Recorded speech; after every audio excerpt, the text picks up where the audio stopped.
The year was 1932. Harlem was cold in October, the kind of cold that came off the Hudson River and moved through the streets without asking permission, pressing flat against the storefronts along 7th Avenue, finding the gaps in men's overcoats and the spaces beneath the awnings of the policy shops that had become, by that decade, as much a part of Harlem's daily life as the church on the corner or the barber shop 2 doors down. Harlem, in 1932, was a borough inside a borough.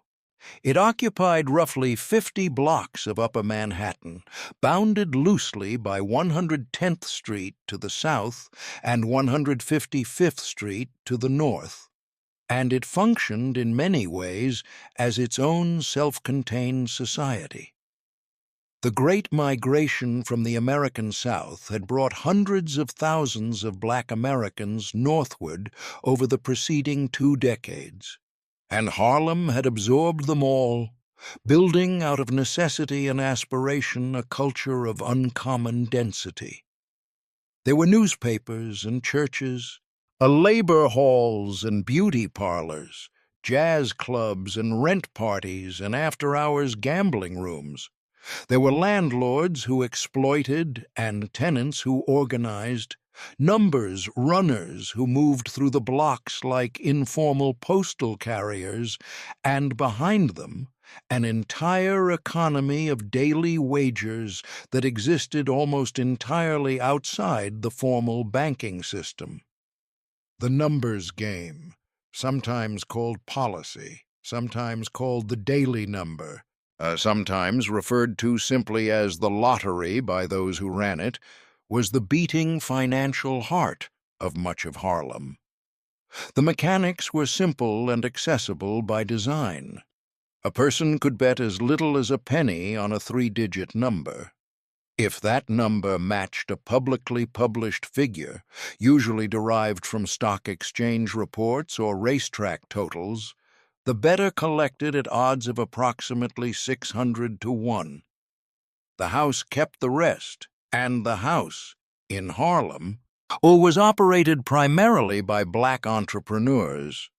By the late 1920s and early 1930s, historians estimate that the Harlem numbers economy generated somewhere between $10 million and $20 million per year, a figure that commands serious attention even when adjusted for the currency of that era.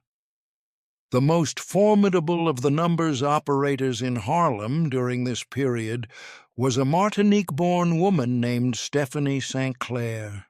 She was called Madam Queen by those who respected her, and they were many.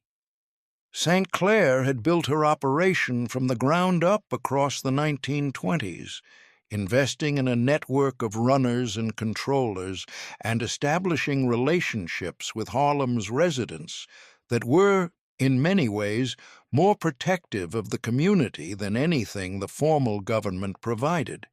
She offered informal credit, helped families with emergencies, and was not unknown to finance the legal defense of people she believed had been wrongly treated by the New York courts. She understood that the numbers business was not merely a gambling operation, it was an institution embedded in community trust, and she ran it accordingly. Working closely with Stephanie St. Clair, and increasingly essential to the daily protection of her operation, was a man named Ellsworth Raymond Johnson.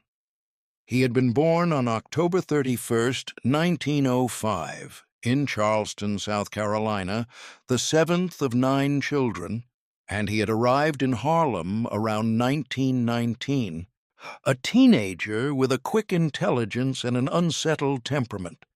He had grown up in the compressed social world of Harlem's streets, had cycled through reform school and through the working life of a young black man in Depression-era New York, and had emerged from those experiences with a reputation for being unusually hard to intimidate and unusually precise in the way he thought about danger.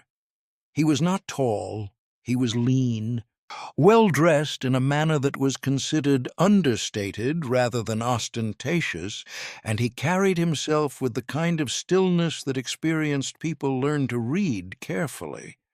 In Harlem, he was known as Bumpy, a nickname that had followed him since childhood, when a bump on the back of his head had become a point of teasing and then, over time, a point of identity.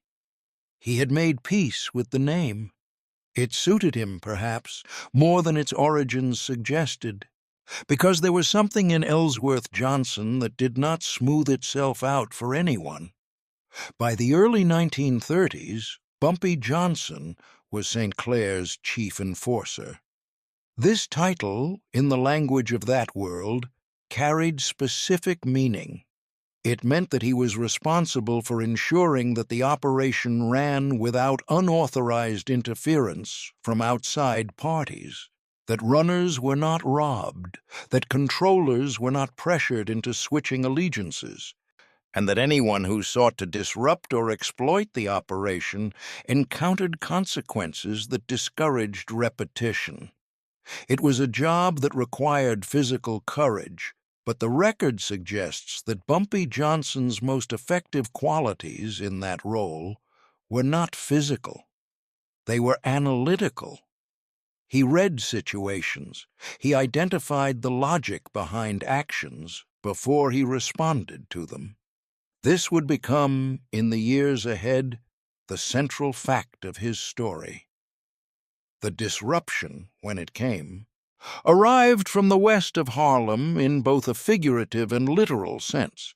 It arrived, that is, from downtown Manhattan, from the Italian-American organized crime syndicate that was in the early 1930s in the process of consolidating enormous power across New York City.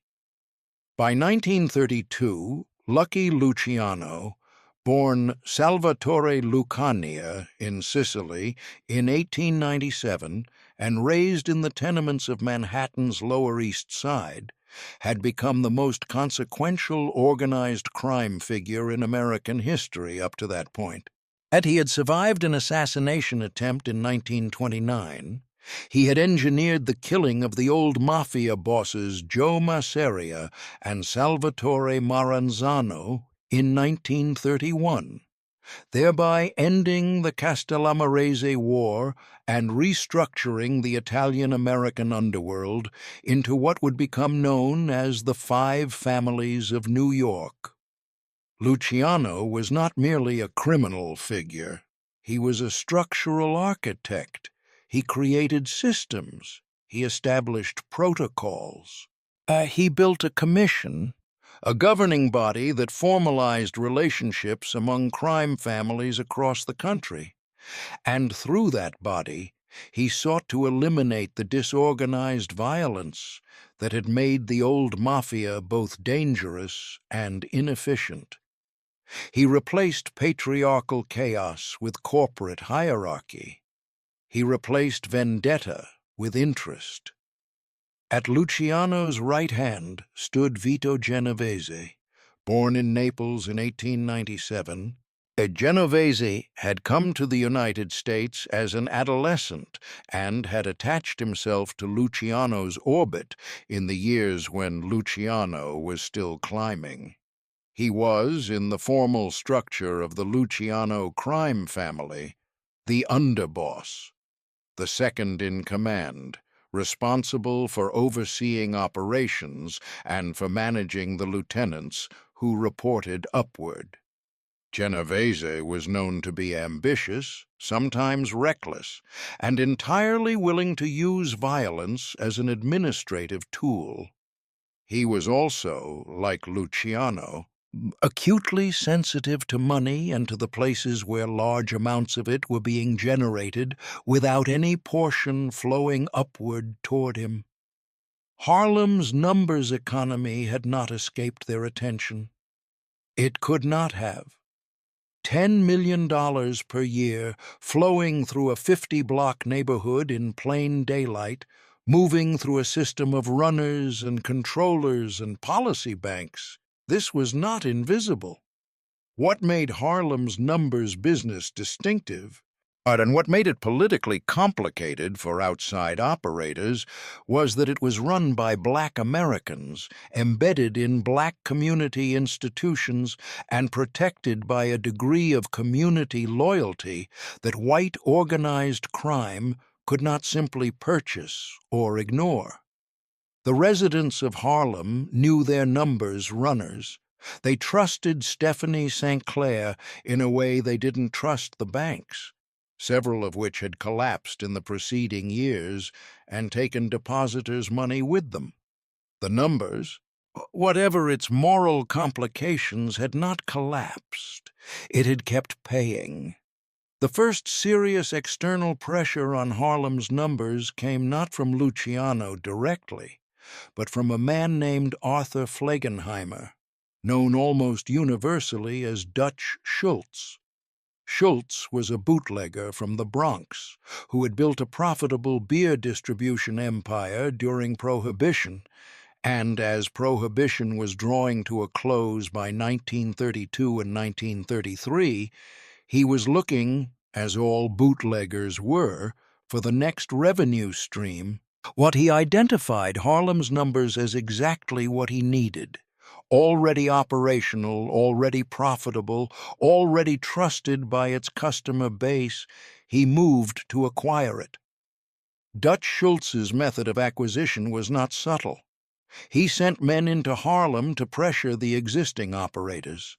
Runners were intimidated. Controllers were threatened. Those who refused to cooperate were beaten. Those who cooperated too visibly with Schultz's rivals found their operations disrupted. Schultz had access to firearms and to men willing to use them, and he applied this leverage with the institutional confidence of someone who assumed that Black operators, without access to the formal legal system and without the backing of the larger syndicate, would simply yield. Stephanie St. Clair did not yield. She fought back with every tool available to her, which included, notably, the press. St. Clair wrote letters to newspapers, including the Amsterdam News, Harlem's major Black newspaper, documenting the intimidation her operation was facing. She named names. She described tactics. She framed what was happening not merely as a criminal turf dispute, but as an act of racial predation, as outside white criminal interests attempting to steal an economy that Black residents had built. This framing was not mere rhetoric. It was historically accurate, and it resonated deeply in Harlem, where the memory of earlier economic dispossession was not abstract. Bumpy Johnson was the muscle behind St. Clair's resistance. He organized the physical defense of the operation.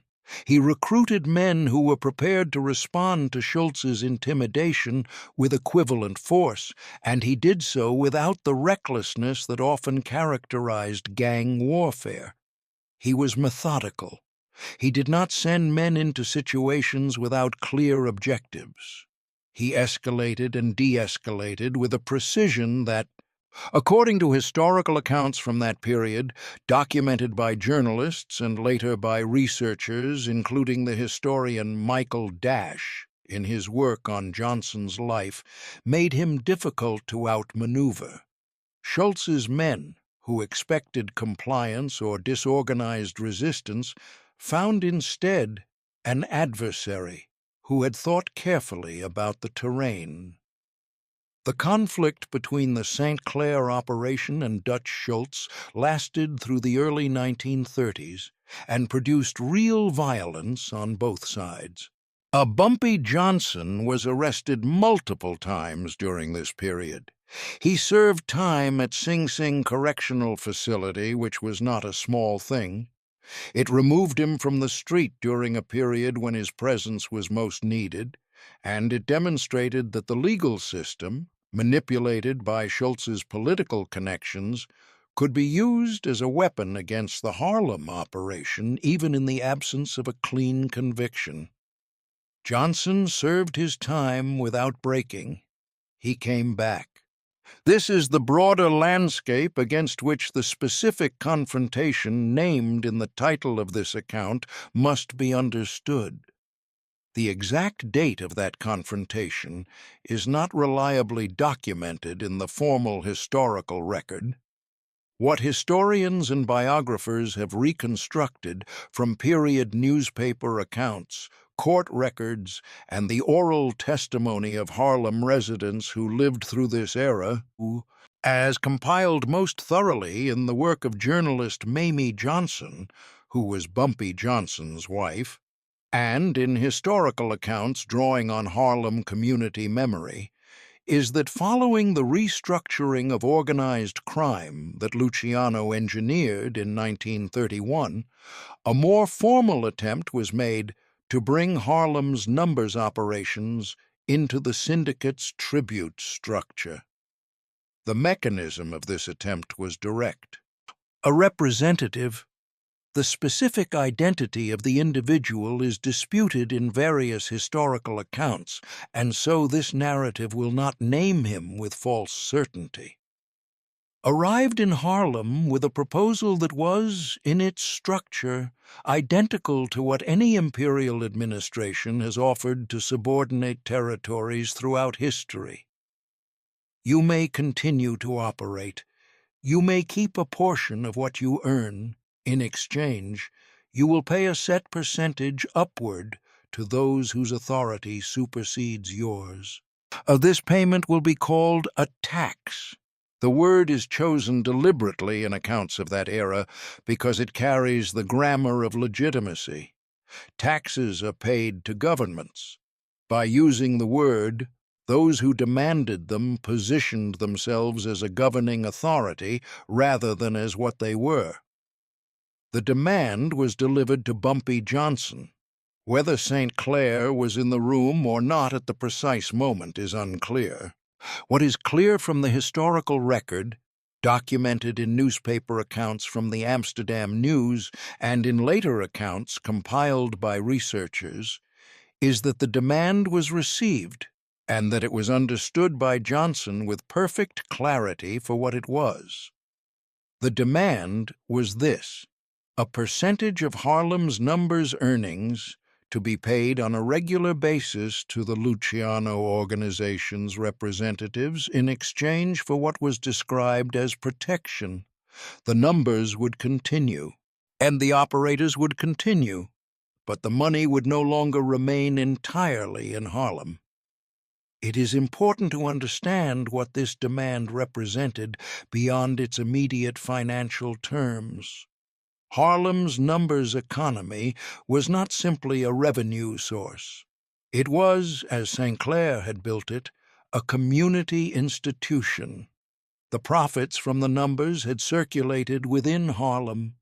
They had paid for apartments, financed small businesses, funded legal fees, supported churches and social organizations. And when numbers profits flowed upward to downtown Manhattan, they did not return. The extraction was not just of money, it was of the community's economic self-sufficiency. Bumpy Johnson, by all historical accounts, was not a man who made decisions in anger. Those who knew him in this period, and those who recorded their impressions in the decades that followed, consistently described the same quality: a capacity to absorb pressure without being visibly moved by it. He listened, and he received the demand. He did not, in the moment of receiving it, indicate either acceptance or refusal in terms that could be acted upon. What he did in the immediate aftermath was leave. This withdrawal, calm, unhurried, without a word that could be quoted against him, was not passivity. It was the beginning of strategy. There is a specific quality of intelligence that operates most effectively when it is not performing itself, or when it keeps its conclusions private until they are ready to be applied. Bumpy Johnson possessed this quality in an uncommon degree, and the weeks following his receipt of the tribute demand represent perhaps the clearest demonstration of it in the historical record. He moved through Harlem in his ordinary manner. He appeared at the places where he was known to appear. He greeted the people who greeted him. He did nothing that would signal to the Syndicate's observers, and there were observers. There were always observers in any territory being assessed for extraction, that he was in the process of doing anything at all. This stillness was functional. It bought time, and time was what he needed to build what he was building. What he understood in the days following the demand was something that went beyond the immediate confrontation. He understood that the demand was not really about him, or even about Stephanie St. Clair, or about any specific group of Harlem operators. It was about a structural claim, a claim that the Italian-American Syndicate, through its commission and through its relationships with law enforcement and political figures in New York City, had the authority to tax any revenue-generating operation in its geographic reach. This claim was not personal, it was systemic, and a personal response, confrontation, refusal, the application of countervailing physical force alone would not resolve a systemic claim. It would only delay it or redirect it. To resist a system, you had to build a counter-system, or you had to make the cost of maintaining the original system high enough that the party demanding tribute found it more economical to negotiate a different arrangement than to continue pursuing the original one. Both of these paths required allies, patience, and a clear understanding of what leverage was actually available. Bumpy Johnson had allies. He had them in layers, and each layer served a different function. The most immediate and essential ally was Stephanie St. Clair herself. She brought two things that were critical. The first was her existing infrastructure, the operational network of runners, controllers, and policy bankers that she had spent over a decade building and that represented the actual revenue-generating apparatus at stake. And without that infrastructure, there was no dispute because there was no money. Her continued involvement and her continued authority over the network meant that any external claim on it had to go through her, which meant it had to go through Bumpy, which created a bottleneck through which the Syndicate could not simply root around. The second thing St. Clair brought was her relationship with the press. She had already demonstrated in the conflict with Dutch Schultz and that she was willing to take disputes into the public record. She had written to newspapers. She had named names. She had framed what was happening in terms that the broader community could understand and respond to. This was not an insignificant power. In a period when organized crime depended heavily on operating beneath public visibility, the threat of sustained public documentation was a genuine deterrent. The Luciano organization was in the process of constructing a national crime syndicate. It did not need the attention of black newspapers in New York documenting its methods of economic predation in Harlem. It especially did not need that documentation to occur at a moment when law enforcement, in particular the offices of Thomas Dewey, who was pursuing organized crime in New York with unusual vigor, was actively looking for leads.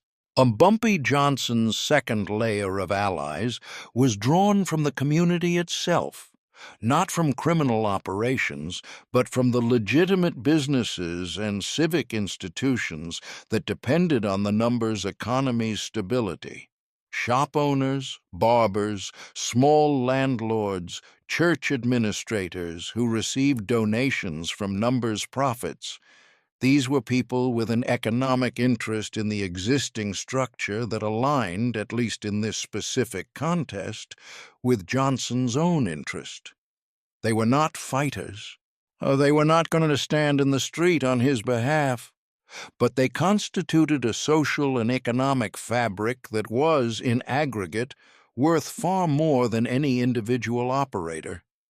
Disrupting Harlem's numbers economy, through extended violence, through the kind of sustained operational chaos that a protracted conflict would produce, would cost these people money and stability.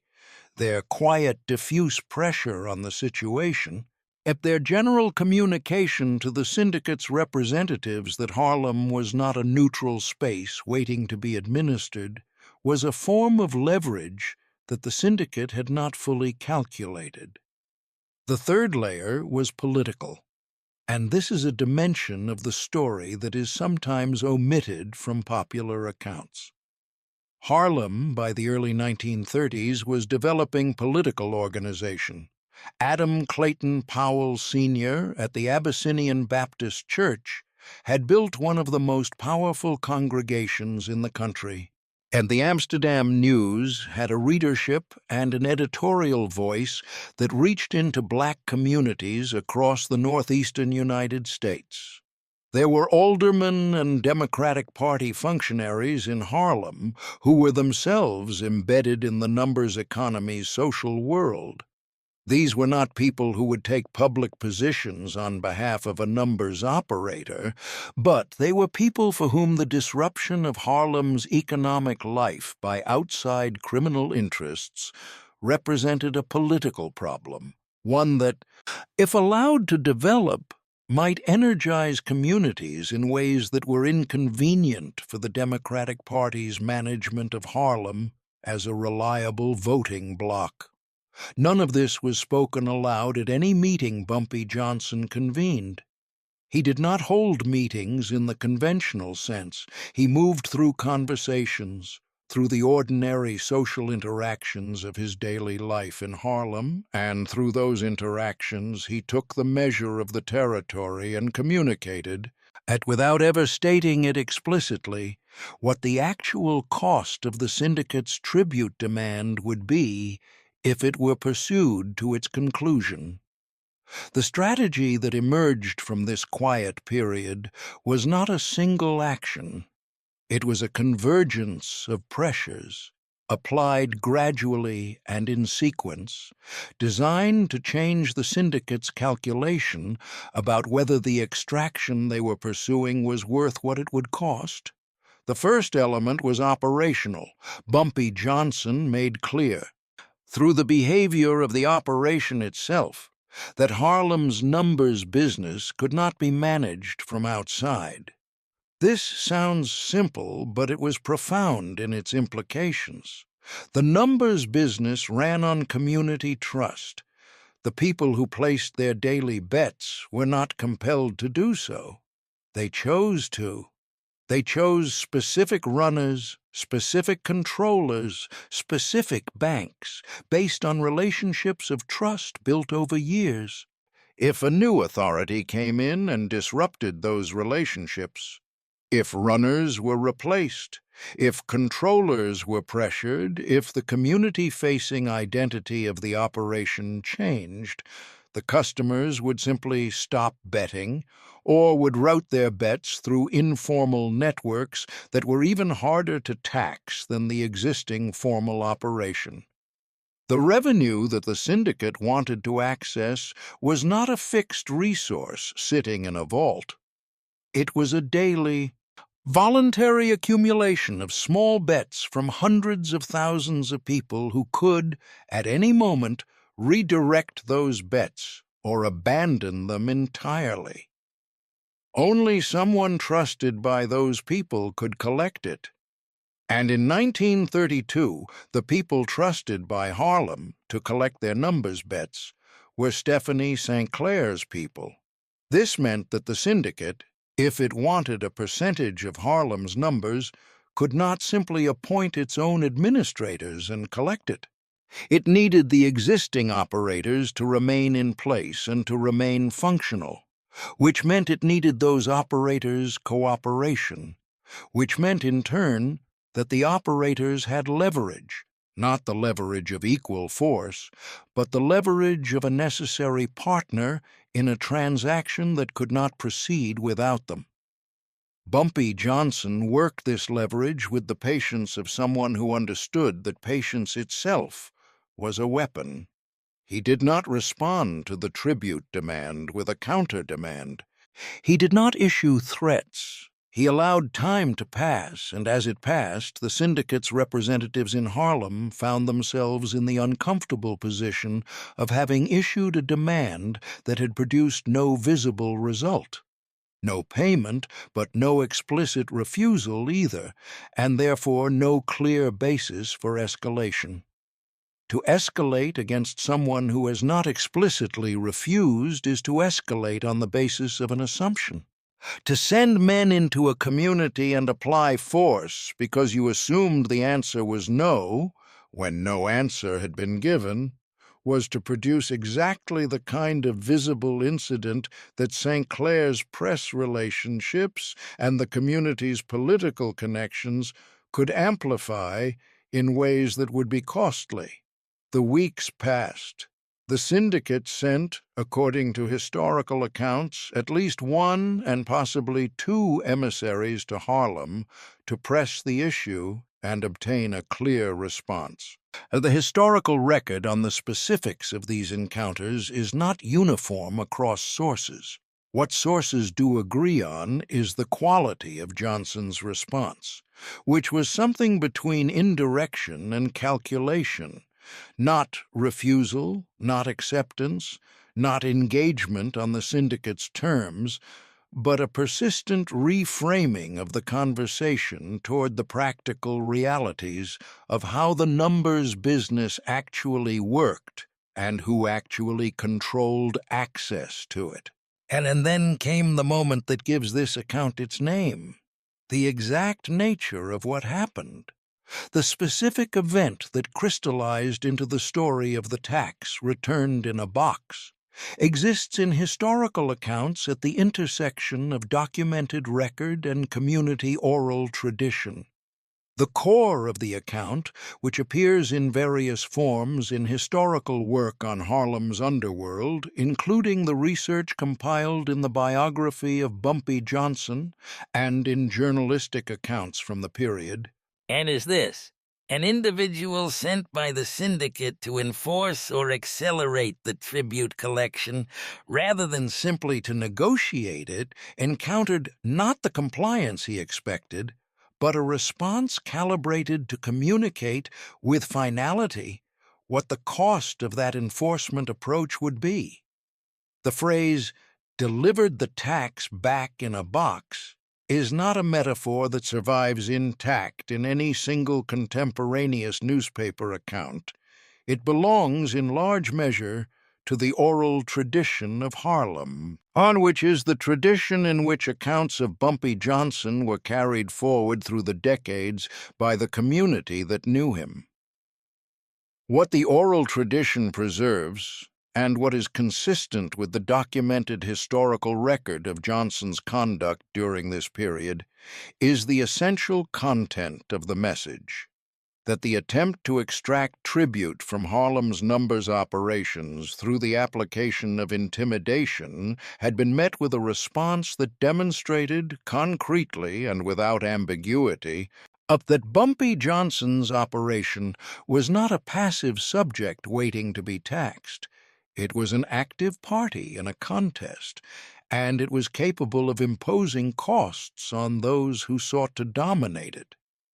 Whether a literal box was involved, whether someone was physically harmed, or whether the box was a coffin, or whether this was a symbolic return of tribute in a form designed to communicate contempt for the demand, is something the historical record does not establish with certainty. And what is established is the outcome. The Syndicate, which had expected compliance and instead encountered organized, patient, intelligent resistance backed by community loyalty, and the real threat of public exposure, found itself in a position it had not anticipated. The extraction it had assumed was straightforward turned out to be embedded in a social and operational complexity that made it far more costly than it had appeared from the outside. There is also the matter of Dutch Schultz's fate, which is historically documented with precision and which forms an essential part of the context. In October 1935, after years of trying to manage the Harlem numbers operation, after failing to break St. Clair and Johnson's resistance, after attracting the attention of Thomas Dewey's office and becoming a liability to the very syndicate from which he had drawn legitimacy, Dutch Schultz was shot at the Palace Chop House in Newark, New Jersey. He died the following day. The killing was ordered by the Luciano-led commission because Schultz had announced his intention to murder Thomas Dewey, and the commission judged, correctly, in terms of self-preservation, that killing a federal prosecutor would bring an enforcement response so severe that the entire national crime structure would be at risk. Schultz was not protected. He was eliminated as a problem.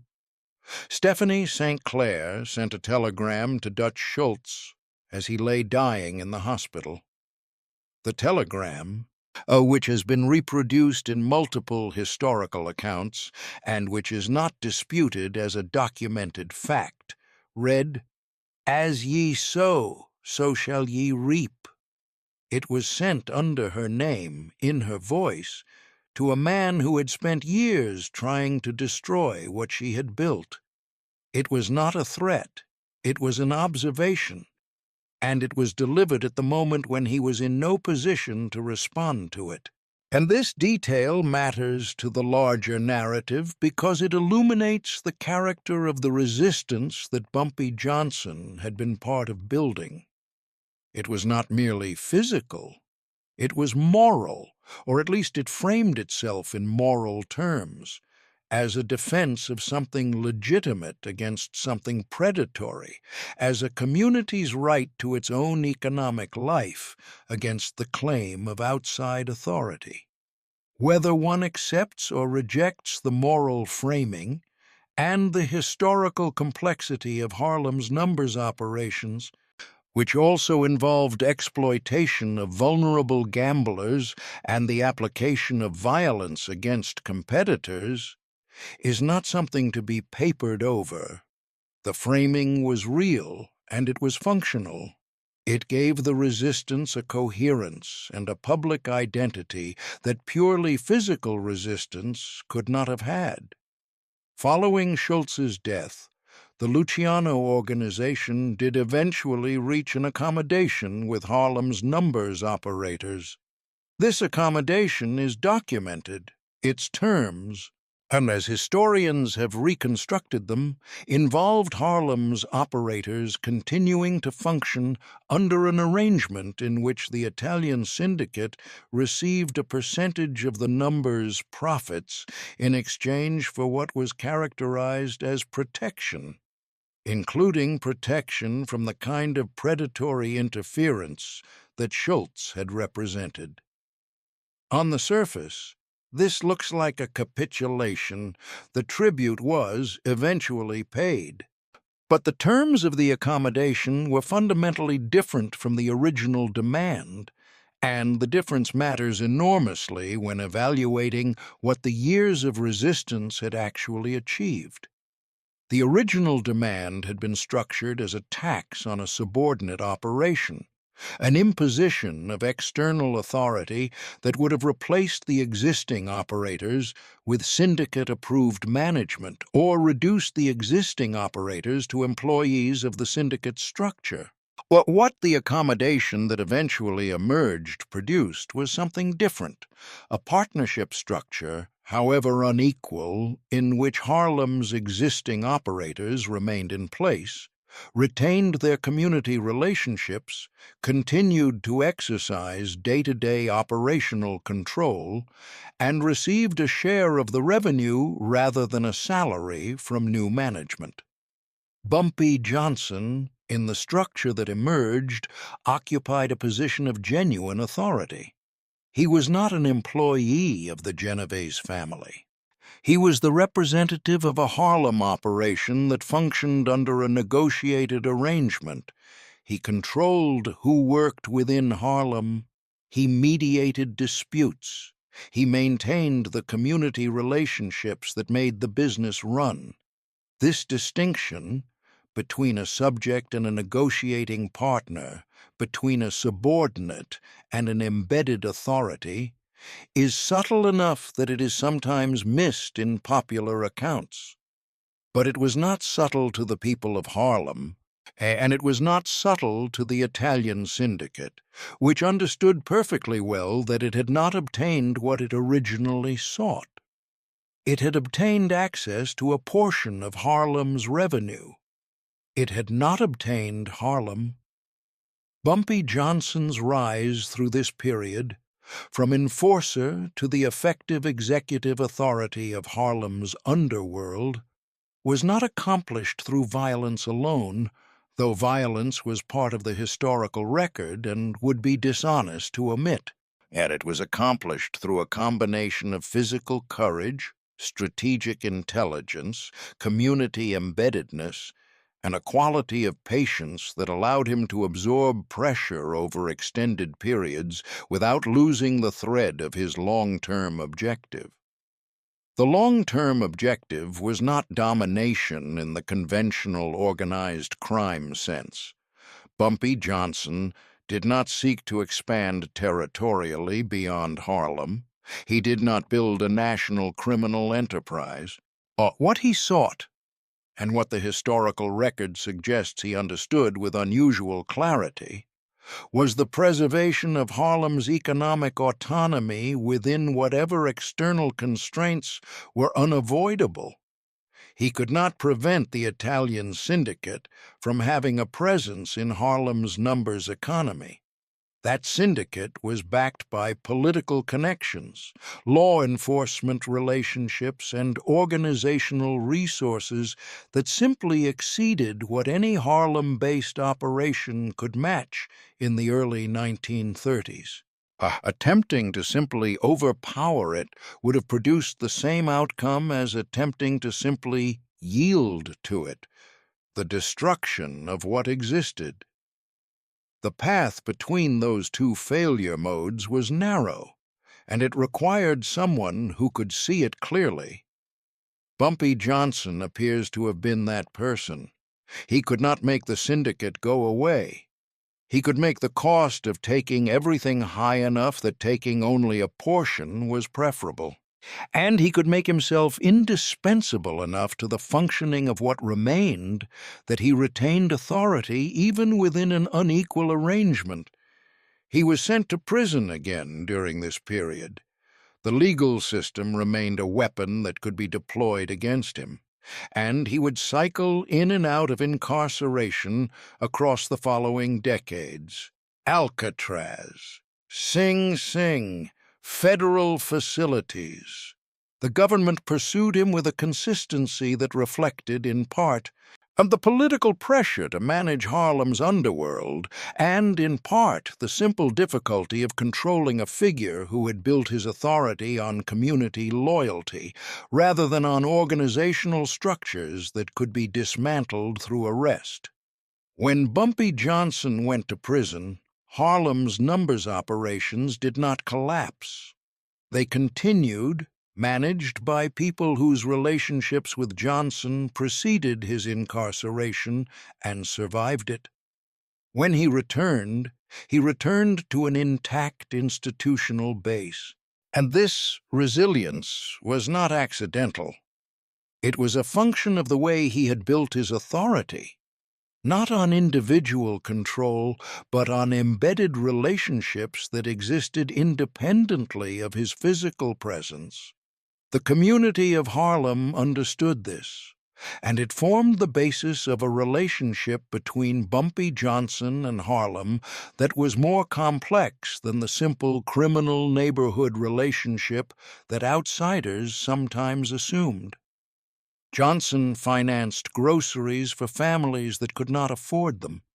He organized coal deliveries in winter.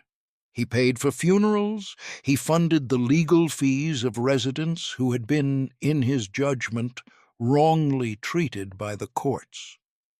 He was a presence at community events. He was known by name and known personally by residents across the 50 blocks of Harlem that constituted his world. This community presence was not charity in the detached institutional sense. It was relationship building of the most direct and reciprocal kind, and it produced, over decades, a degree of community loyalty that was genuinely protective.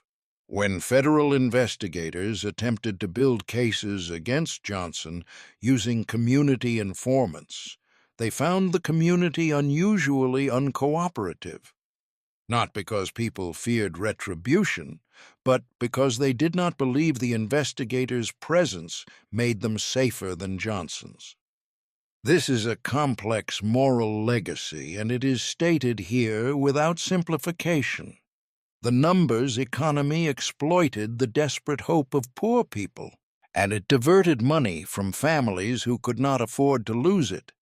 It was not a benign institution. Bumpy Johnson was not a benign figure. He was a man who operated within systems that caused harm, and he was capable of violence. And the world he moved through was structured around exploitation. The historical record does not support the conclusion that he was simply a protector. It supports the conclusion that he was a complex figure who navigated enormous pressure with unusual skill, who maintained a degree of community embeddedness that was genuine, and who preserved, within a deeply inequitable situation, a margin of autonomy for Harlem's black operators that would otherwise not have existed. What he demonstrated, and what the confrontation with the Luciano Syndicate's tribute demand crystallized most clearly, was a principle about power that is worth stating plainly. Power in an unequal system is not simply a function of who has more guns or more money or more political connections at any given moment. It is also a function of who controls the social infrastructure through which resources are produced and distributed. The Italian syndicate had guns and money and political connections. It did not have Harlem's social infrastructure. It did not have the community trust through which the numbers' money flowed. Without that infrastructure, or the money it sought to access did not exist in a form it could take. Bumpy Johnson controlled that infrastructure, and the control of it gave him leverage that pure organizational power could not override. This is why the story of the tribute demand and the response to it has survived in Harlem's oral tradition for 90 years. It is not merely a story about a confrontation, but it is a story about a kind of intelligence. The intelligence of someone who understands not just the game being played, but the terrain on which it is being played, and who uses the terrain itself as a weapon when he does not have the conventional weapons of the more powerful party. Dutch Schultz had tried to take Harlem by force. He failed and died. The Luciano organization tried to take Harlem by institutional authority. It received a portion and no more. In both cases, what stopped the extraction from reaching its intended completion was the same thing: the specific character of Harlem as a community and the capacity of someone within that community to understand and weaponize that character. The legacy of this period extends beyond Bumpy Johnson's personal story. It extends to the broader history of how black communities in American cities navigated the dual pressures of external organized crime interests and a legal system that was not, in practice, available to them as a resource. The options available to Harlem's economic operators in the early 1930s were not the options available to legitimate businesses in other neighborhoods. They could not call the police. They could not sue. They could not appeal to regulatory bodies. The formal structures of power that might have protected them from external predation were the same structures that were simultaneously exploiting them in the form of police corruption, political disenfranchisement, and legal discrimination. The numbers economy existed in the first place because the formal banking system was not available to most Harlem residents in the same way it was available to white Americans. The community institutions that protected the numbers economy existed because the legal institutions that might have performed that function did not.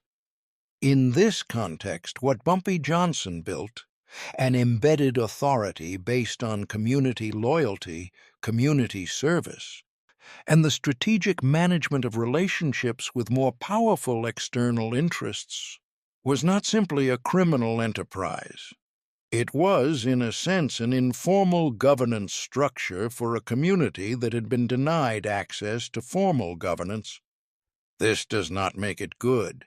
It makes it comprehensible, and it makes the confrontation with the Syndicate's tribute demand something more than a criminal dispute.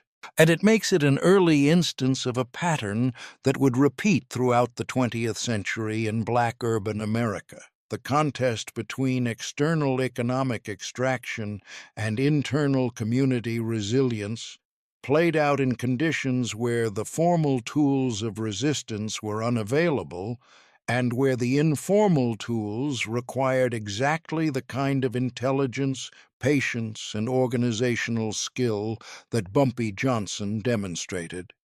He died on July 7, 1968, in the Wells restaurant on 7th Avenue in Harlem, the same avenue he had walked for nearly 50 years. He collapsed at the table. He was 62 years old. The obituaries were respectful. The community response was something deeper than respect. Thousands of Harlem residents came to pay their respects. The streets around the funeral home were filled. The Amsterdam News covered it extensively.